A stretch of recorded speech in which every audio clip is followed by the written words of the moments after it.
લોકસભા ચૂંટણી માટે ઉમેદવારી નોંધાવવાની પ્રક્રિયા સંપન્ન થતા હવે ચૂંટણી પ્રચાર કાર્ય વેગ પકડી રહ્યું છે। ત્યારે ભરૂચ લોકસભા બેઠક પર ભાજપના ઉમેદવાર મનસુખ વસાવાના હસ્તે ભરૂચ વિધાનસભા ક્ષેત્રના ચૂંટણી કાર્યાલયનું ઉદ્ઘાટન કરવામાં આવ્યું હતું।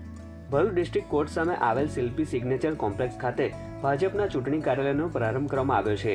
ત્યારે ભરૂચ લોકસભા બેઠક પર ભાજપના ઉમેદવાર મનસુખ વસાવાને ભવ્ય અને જંગી મતોથી જીતાડવા ભાજપના સૌ કોઈ આગેવાનો અને કાર્યકરો પ્રારંભ કરાયેલ કાર્યાલય ખાતેથી ચૂંટણીલક્ષી બેઠકો યોજી ખભેથી ખભો મિલાવી કામગીરીમાં લાગી ગયા છે।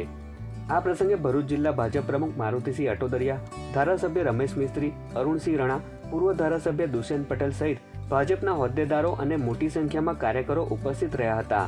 કાર્યાલયના ઉદ્ઘાટન બાદ ભરૂચના વોર્ડ નંબર 4માં ચૂંટણી પ્રચારની ફેરણી કરી મતદારોને આકર્ષવાનો પણ પ્રયાસ કરવામાં આવ્યો હતો।